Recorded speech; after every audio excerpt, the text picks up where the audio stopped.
نحمده ونصلي على رسوله الكريم أما بعد فأعوذ بالله السميع العليم من الشيطان الرجيم بسم الله الرحمن الرحيم ادع إلى سبيل ربك بالحكمة والموعظة الحسنة۔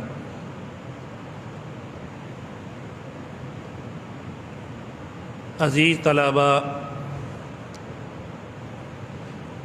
مجھے جو موضوع دیا گیا ہے، کیونکہ آپ منتہی طلباء میں سے ہیں اور آپ میں سے اکثر کی فراغت درس نظامی سے اسی سال میں ہے، تو آپ کو آگے چل کر سب سے زیادہ جس موضوع سے واسطہ پڑھنا ہے وہ یہی ہے جو میرے حصے میں آیا ہے۔ وقت محدود ہے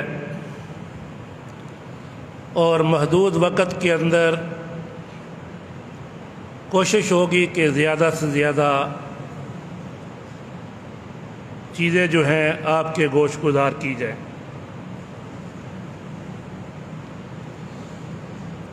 40 سے اوپر کچھ باتیں ہیں جو آپ کے گوش گزار کرنا ہے۔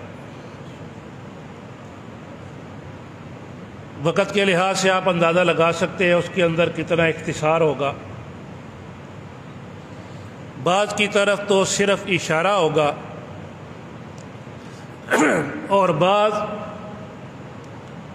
جو میری نظر میں اہم ہوگی ان میں کچھ تفصیل آئے گی۔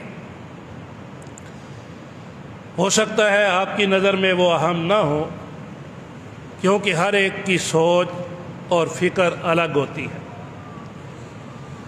تو میں اسی ترتیب کے ساتھ آپ سے چند گزارشات پیش کروں گا۔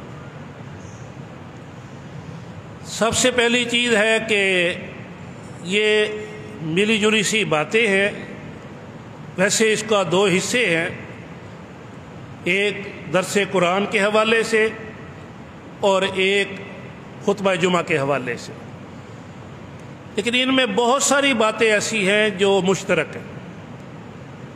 آخر میں باتیں درس قرآن کے حوالے سے آئیں گی اور پہلے جو ہے مشترک طور پر جو ہے وہ چیزیں آپ کے گوش گزار کی جائیں گی۔ سب سے پہلی چیز ہے کہ ہمیں خطبہ جمعہ کے لیے موضوع کا انتخاب کرنا چاہیے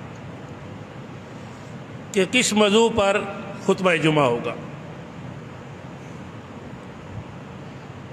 پھر ہم نے دوسرے نمبر پر اس کی تیاری اس انداز میں کرنی ہے جو سامعین کی استعداد ہے۔ اس طرح کی تیاری نہیں کرنی کہ سامعین کے سر کے اوپر سے ہی باتیں گزر جائیں اور ان کو سمجھ ہی نہ آئے۔ ہر ایک مجمع کا ماحول الگ ہوتا ہے۔ علمی ماحول ہو اس کے اندر علمی بات ہوتی ہے، اور سادے لوگ ہوں سادے انداز میں بات ہوتی ہے۔ اس کی میں مثالیں کچھ آگے چل کر پیش کروں گا۔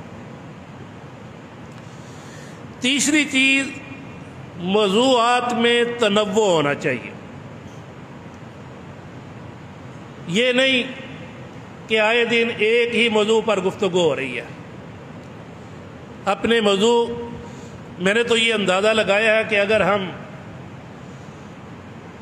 ایک موضوع پر ایک خطبہ جمعہ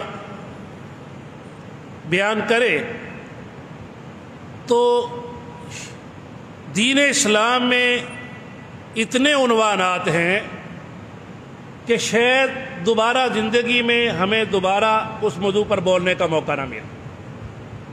یعنی اتنے موضوع ہیں، اتنے عنوانات ہیں، لیکن آپ دیکھتے ہیں کہ ہمارے ہاں معروف جو عنوانات ہیں ان پر ہی لوگ جو ہیں بات کرتے ہیں۔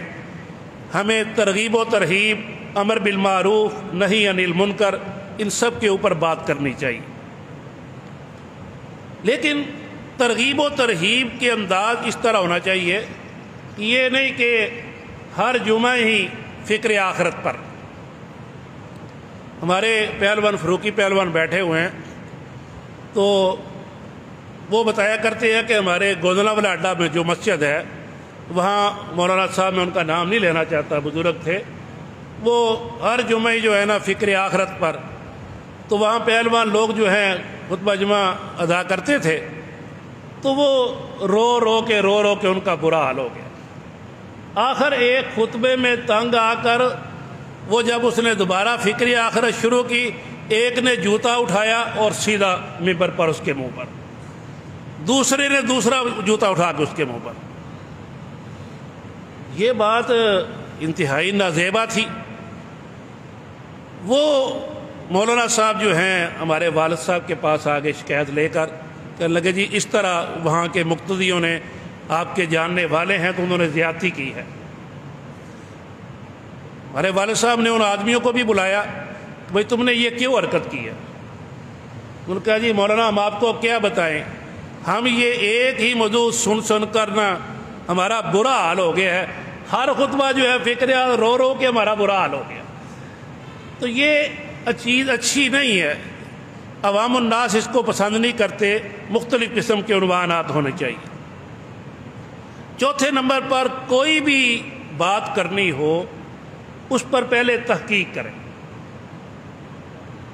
آپ جب مسئلہ تحقیق کے ساتھ بیان کریں گے، اللہ کی توفیق سے آپ کے مجمع کے اوپر اس کا اثر ہوگا اور آپ کا جو حقیقی فریضہ ہے اللہ کی توفیق سے وہ بھی آپ ادا کر سکیں گے.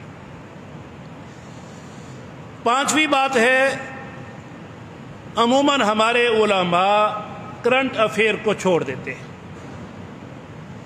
ہمیشہ کرنٹ افیئر کے اوپر بات کرنی چاہیے، موقع محل کے مطابق بات ہونی چاہیے. یہ نہ ہو کرنٹ افیئر تو ویسے دنیاوی معاملات میں جو بات چل رہی ہو وہ سامنے ہوتے ہیں، ویسے بھی ان حالات پر بھی غور کرنا چاہیے کہ یہ نہ ہو کہ رمضان میں محرم کے مسائل اور حج کے مسائل اور حج میں رمضان کے مسائل بیان کرنا شروع کر دے. یہ غیر مناسب سی بات ہے. اسی طرح خطبہ جمعہ میں بلند آواز کے ساتھ نبی صلی اللہ علیہ وسلم کی آواز بلند ہوتی تھی، آپ کی آنکھیں سرخ ہو جاتی تھی.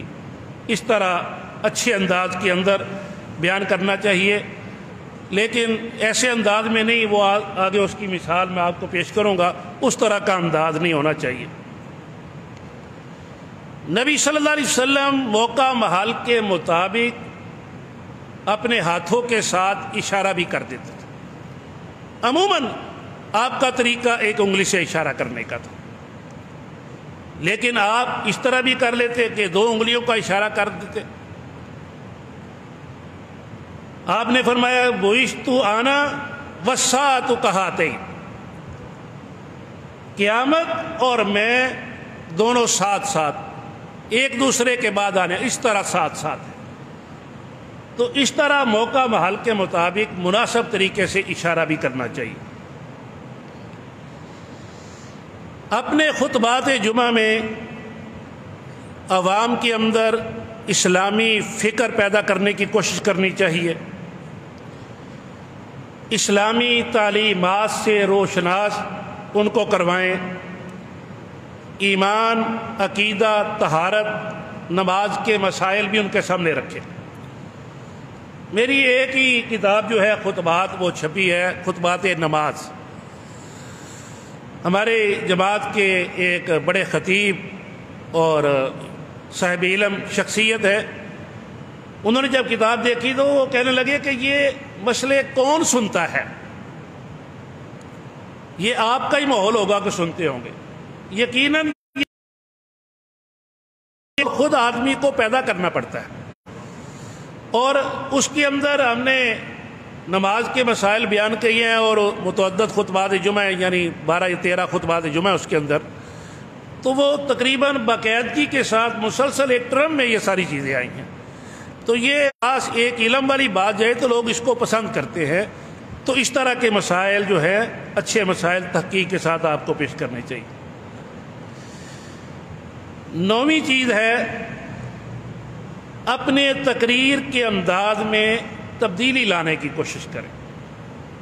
ہمارے بہت زیادہ یہ پایا جاتا ہے کہ ہم دوسروں کی کاپی کرتے ہیں۔ کبھی ہم اس طرح کاپی نہیں کرنا چاہتے کہ کبھی کسی صاحب علم کی کاپی کریں کہ وہ اس طرح علمی گفتگو اور نکات پیش کرتا تھا۔ ہم طرز کے اندر انداز خطابت میں کاپی کرنے کی کوشش کرتے ہیں، چاہے آگے سے ہم سے بات بنے یا نہ بنے۔ آپ جس طرح دیکھتے ہیں ہمارے ہاں یزدانی سٹائل جو ہے وہ یہ بہت عام ہے۔ تو ہمیں ایک نیا انداز اختیار کرنا چاہیے، اچھے انداز کے اندر اپنی بات لوگوں تک پہنچانی چاہیے۔ نبی صلی اللہ علیہ وسلم کا طریقہ یہ بھی تھا کہ آپ مناسب بات جو ہے، اہمیت والی بات، اس کو 3 بار دہراتے تاکہ لوگوں کے ذہن کے اندر اچھی طرح بات بیٹھ جائے۔ 11ویں بات ہے مسئلے کو انتہائی سادہ انداز میں پیش کریں۔ یہ نہیں کہ فلسفانہ انداز کے اندر آپ پیش کریں اور وہ لوگوں کے کانوں کے اوپر سے، دماغ کے اوپر سے گزر جائے اور ان کے پلے کچھ نہ پڑے۔ اس لیے فلسفیانہ انداز اختیار نہ کریں، سادہ انداز میں گفتگو کریں۔ 12ویں چیز ہے، جو بھی آدمی موضوع اختیار کرے اس کا حق ادا کرنا چاہیے۔ اس کا سیاق و سباق، اس کی ابتدا، اس کی انتہا، اس کے اندر جو نکات ہیں ان کو اس طرح اچھے انداز میں پیش کرنے چاہیے۔ موضوع جو ہے، 13ویں بات یہ ہے موضوع کو کس طرح ہم بیان کرنا چاہیے۔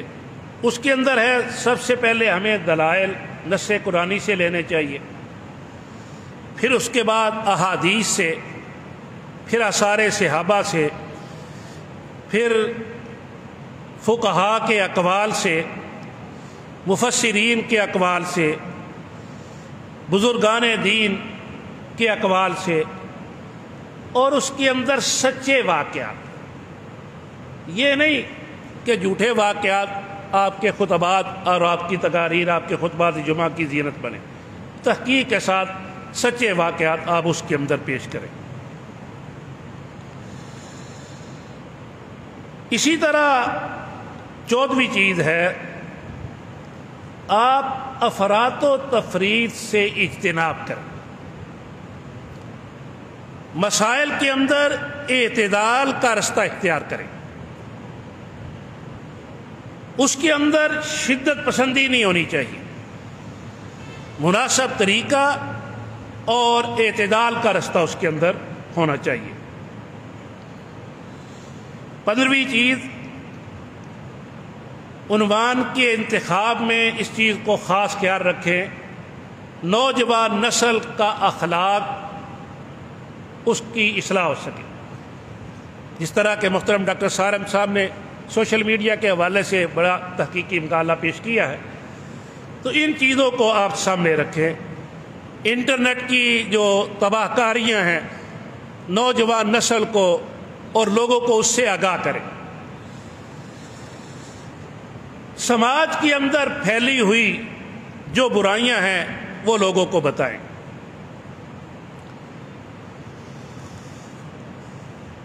اس کے علاوہ بعض لوگ جو ہیں فی البدیہہ تقریر کرتے ہیں اور وہ سمجھتے ہیں فی البدیہہ تقریر کرنا بڑی آسان ہے۔ حقیقت بات ہے، یورپ کا سب سے بڑا خطیب چرچل تھا، اور اس نے لکھا کہ فی البدیہہ میں نے اگر تقریر کرنی ہونا، اس کی تیاری کے لیے مجھے 1 ہفتہ چاہیے۔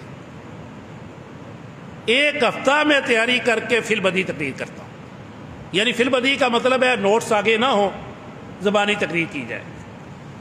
تو یہ اس کے لیے 1 ہفتہ وہ کہتا تقریر ہونی، مطالعے کے لیے وقت ملنا چاہیے۔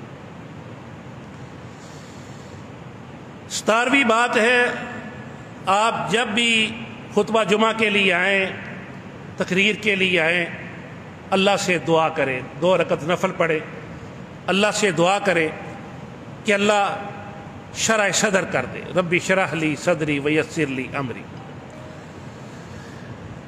18ویں بات، اور یہ بڑی اہم بات ہے، اس کے اوپر میں تھوڑی سی تفصیلی بات کروں گا، وہ ہے آپ کی زبان آسان ہونی چاہیے۔ بات جو ہے وہ اپنے خطاب میں مولانا ابوالکلام آزاد کا طریقہ اپناتے ہیں۔ ایک عالم دین نے اپنے خطبات میں لکھا ہے کہ وہ کیا طریقہ ہوتا ہے، آپ ذرا عبارت اس کی دیکھیں کہ مولانا ابوالکلام آزاد کس طرح کہتے تھے۔ ائمہ مضلین کی کثرت دجاجہ، فتنت دعات بدعت کا احاطہ، اقتداء بغیر سنت، اقتداء بغیر حدی الانبیاء۔ یہ چھوٹی سی ایک لائن جو ہے بطور سیمپل، یعنی ایسے ثقیل الفاظ کے ساتھ بتانا پڑے کہ یہ اردو ہے، تو اس طرح کے ثقیل الفاظ نہیں بولنے چاہیے، سادی گفتگو ہونی چاہیے جو لوگوں کی جو مجمع ہے اس کی پہنچ کے اندر ہو۔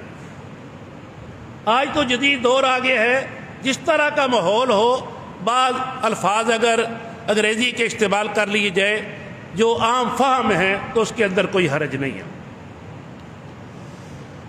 ہم نے پنجابی خطابت کا انداز دیکھا ہے، اپنے والد صاحب کو بھی دیکھا ہے اور بعد کو بھی، اس کی بھی ایک جھلک آپ کے سامنے رکھنا چاہتا ہوں۔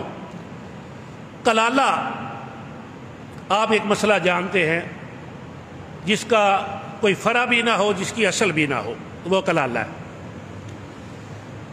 تو اس کو بیان کرتے ہوئے ایک جملہ جو ہے وہ اس انداز میں بولا گیا ہے، اونتر نہ کھتر نہ مولی نہ پتھر۔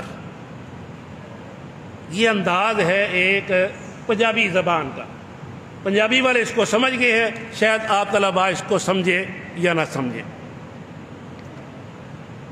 ہمارے والد صاحب ایک دفعہ درس دے رہے تھے، شیخ مولانا صادق صاحب تشریف فرمائے، وہ بھی غالباً اس درس کے اندر موجود تھے، تو وہ یہ بیان کرنے لگے درس کے اندر کہ آج کل مہنگائی کتنی ہے۔ کرنٹ افیئر کے اوپر بھی وہ بات کر جاتے تھے درس کے اندر بھی، تو انہوں نے نا بات سمجھانے کے لیے مائیہ پڑھ دیا۔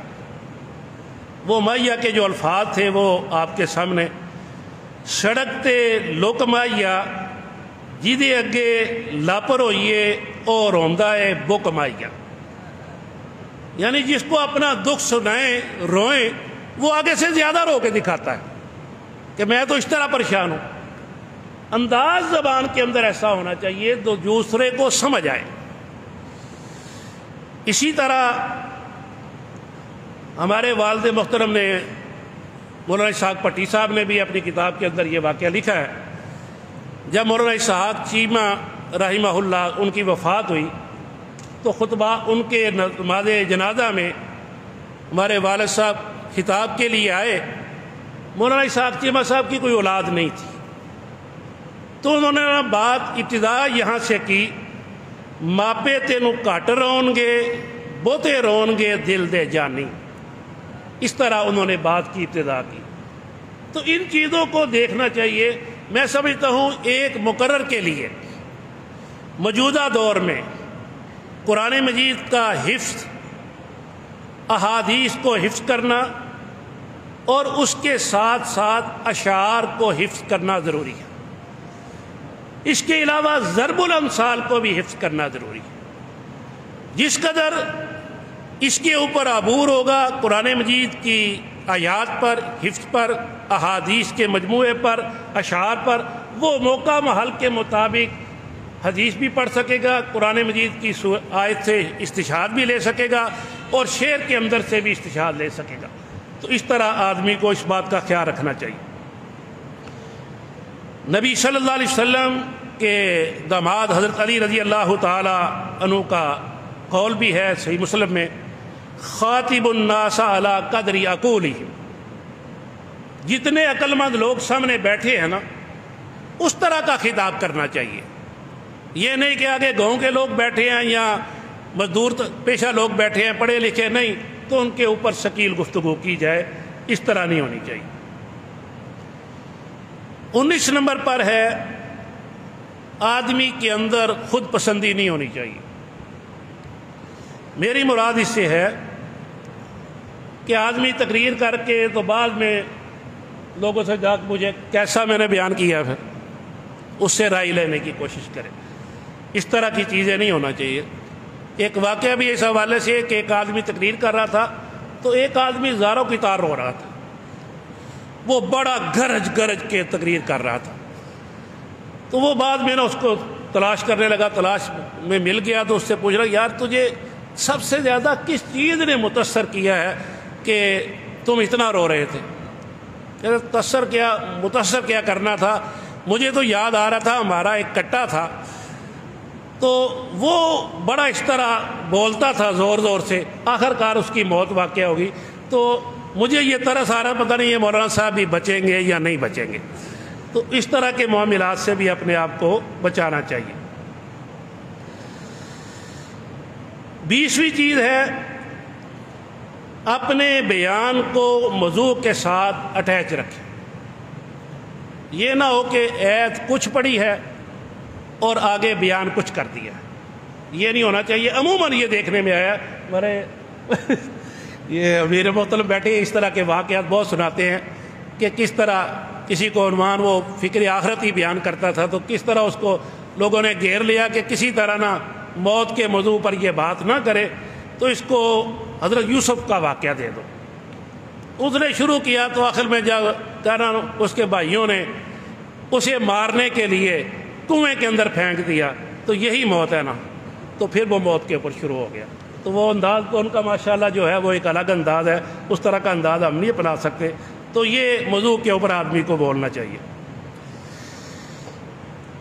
اسی طرح بعض چیزیں الہامی ہوتی ہیں، اس کو کہتے ہیں آمد۔ یہ خطبات جمعہ کے اندر درس کے اندر بعض اوقات الہامی طور پر کوئی چیز آ جاتی ہے، یہ ایک بڑی قیمتی چیز ہوتی ہے۔ یہ آدمی کو حاصل ہوتی ہے کثرت مطالعہ سے، بیدار مغزی سے، وسیع حافظے سے۔ جب آدمی کا وسیع مطالعہ ہو، بیدار مغزی ہو اور حافظہ اچھا ہو، اس کو پھر درس کے دوران اچانک اللہ کی طرف سے آمد ہوتی ہے۔ شاعر تو لوگ کہتے ہیں نا شاعروں کو صرف آمد ہوتی ہے، یہ نہیں، مقررین جو ہیں ان کو بھی آمد ہوتی ہے۔ تو یہ آمد ہونی چاہیے، آورد نہیں ہونا چاہیے کہ زبردستی کو اس کے اندر آدمی کسی کی نقل اتار کر کوئی چیز داخل کرنے کی کوشش کرے۔ 23ویں چیز ہے ظاہر باطن کا صاف ہونا۔ ظاہر بھی آدمی کا صاف ہونا چاہیے، یعنی لباس، شکل و صورت، شباہت، حجامت، یہ چیزیں صحیح ہونی چاہیے۔ باطن بھی آدمی کا صاف ہونا چاہیے۔ اس طرح کا لباس نہیں ہونا چاہیے کہ لوگ دیکھتے ہی کہیں گے یہ زکوٰۃ کا مستحق ہے۔ آپ کی جامعہ، ہمارے جامعہ جو ہے مکرم، وہاں ایک بڑے تاجر ہیں، بہت بڑے تاجر ہیں، وہاں بیٹھے ہوئے تھے، ان کے لباس کی وجہ سے ایک آدمی ان کو زکوٰۃ سے 5000 روپیہ دے گیا۔ بہت امیر آدمی ہے، میں ان کا نام نہیں لینا چاہتا، وہاں ماڈل ٹاؤن میں قریب ہی رہتے ہیں۔ تو اس طرح کی چیز نہیں ہونی چاہیے۔ اس طرح کا نہ ہونا چاہیے کہ اس کی شکل دے کے دے جا سخیہ راہ خدا تیرا اللہ ہی بوٹا لائے گا، اس طرح کا معاملہ نہیں ہونا چاہیے۔ یہ نہیں کہ اس کے لباس سے یہ اظہار ہوتا ہو ایتونی شیئا للہ، اللہ کے نام پر مجھے کچھ دے جاؤ، اس طرح کی کیفیت نہیں ہونی چاہیے۔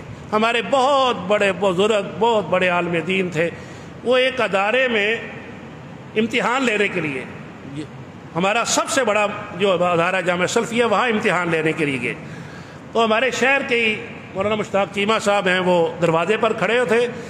انہوں نے ان کو دیکھ کے کہا کہ بابا جی معاف کرو، اے کارخانہ نہیں اے مدرسہ ہے۔ تو انہوں نے کہا پتر جانتے دے منو اندر، چلو نہ کچھ دے آجے۔ وہ کہتے ہیں صبح جب میں امتحان دینے کے لیے گیا تو وہی آگے بیٹھے ہوئے تھے۔ تو اس طرح کی کیفیت نہیں ہونی چاہیے۔ تو اس سے ہمارے یہاں کے استاد تھے ایک، تو وہ بھی اس طرح سادہ تھے، وہ کہنے لگے کہ میں نے جوتا خریدنا تھا، جوتے کی دکان پر گیا تو وہ کہنے لگا، بولا جی معاف کرو پھر کدی آ گیا جی، تو خریدنا میں نے جوتا تھا، میری حالت کو دیکھ کر انہوں نے یہ جانچ لیا کہ یہ اس طرح کا ہے۔ تو اس طرح کی چیز نہیں ہونی چاہیے۔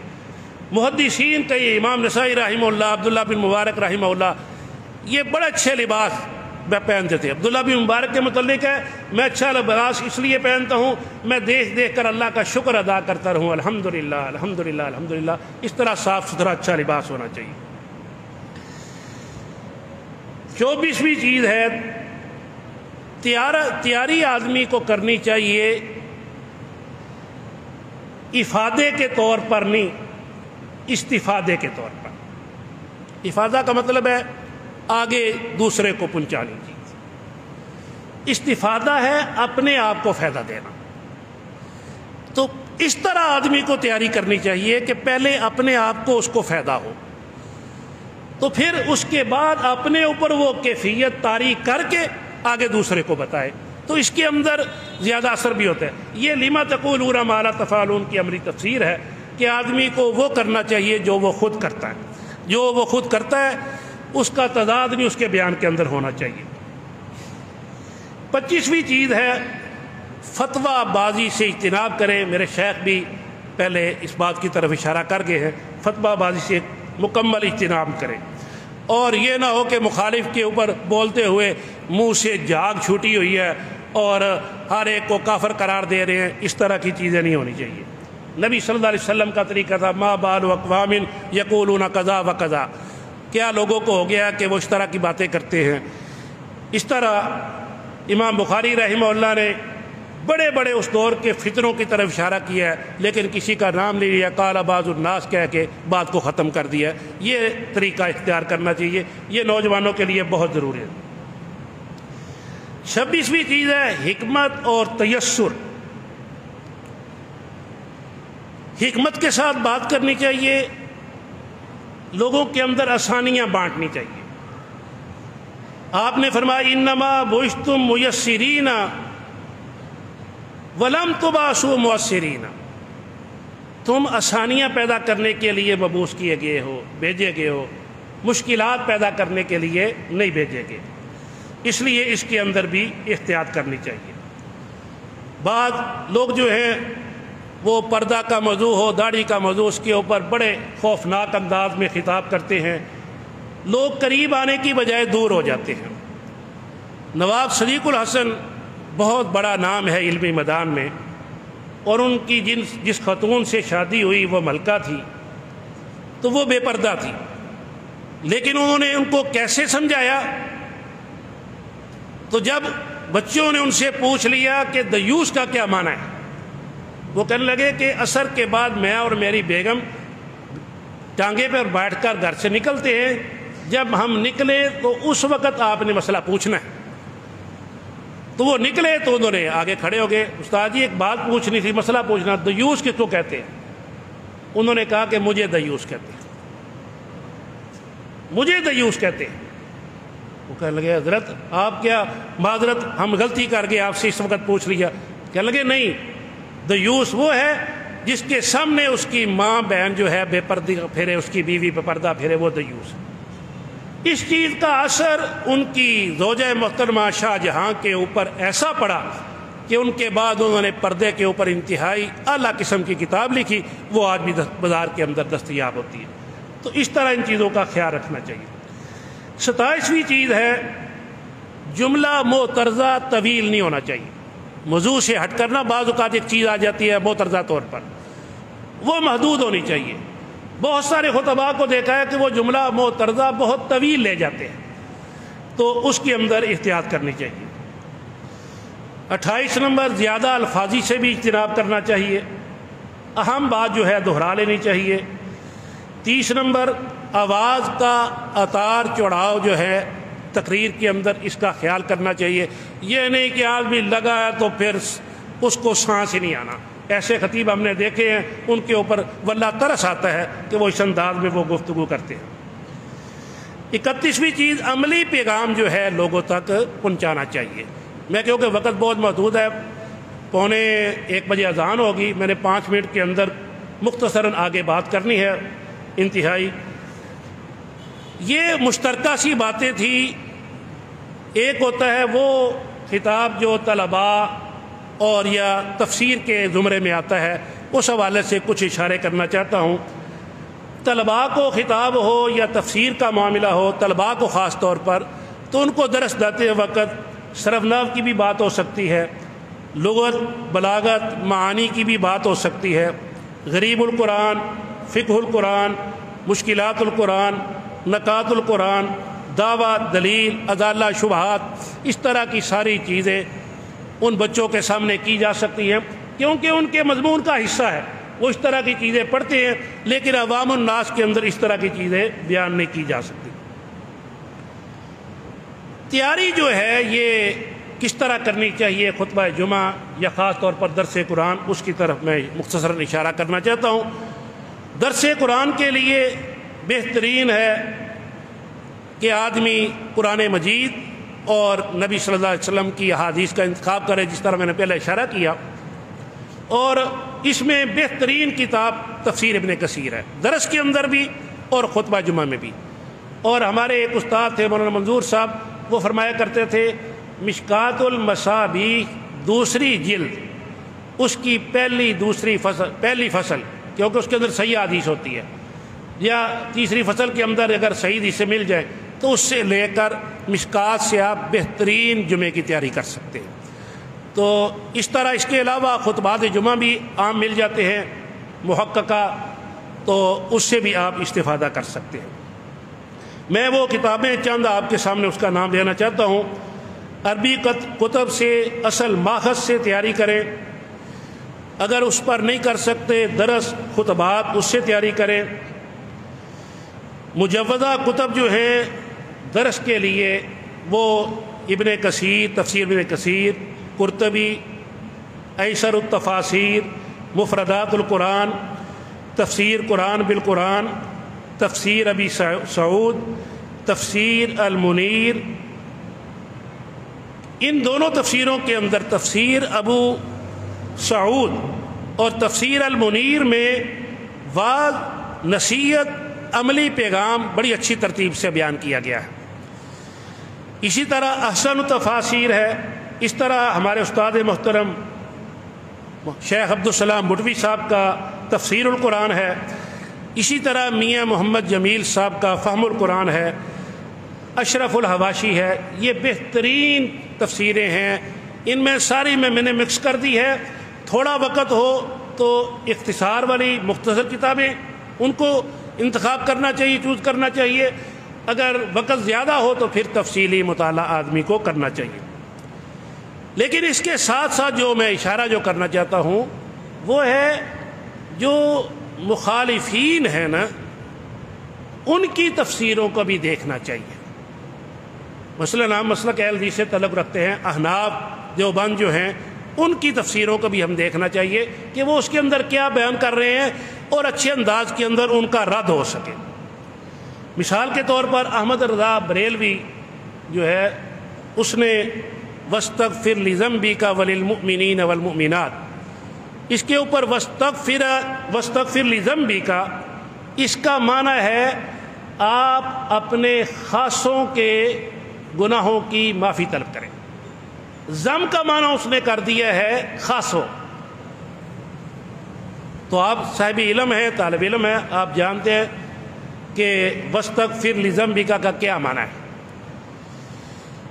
اسی طرح لِيَغْفِرَ لَكَ اللَّهُ مَا تَقَدَّمَ مِنْ ذَنْبِكَ وَمَا تَأَخَّرَ، اس کا معنی انہوں نے کر دیا ہے پچھلے مومنوں کے گناہوں کو ہم نے معاف کر دیا۔ لِيَغْفِرَ لَكَ اللَّهُ مَا تَقَدَّمَ مِنْ ذَنْبِكَ، پچھلے لوگوں کے گناہوں کا ہم نے معاف کر دیا ہے۔ تو یہ بالکل ہی معنی غلط ہے۔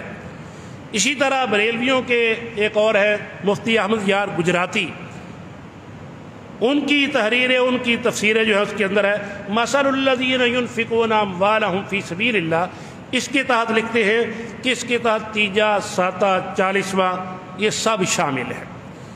یہ چیزیں بھی ذہن میں رکھنی چاہیے۔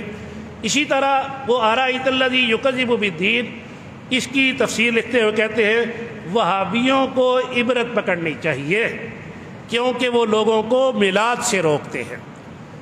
تو یہ چیزیں جو ہیں وہ بھی ہمارے سامنے ہو جانی چاہیے۔ یہ موازنے کے طور پر میں کہہ رہا ہوں تاکہ اپنی تفسیریں اور ان کی تفسیریں پڑھ کر اس کے اندر موازنہ ہو سکے۔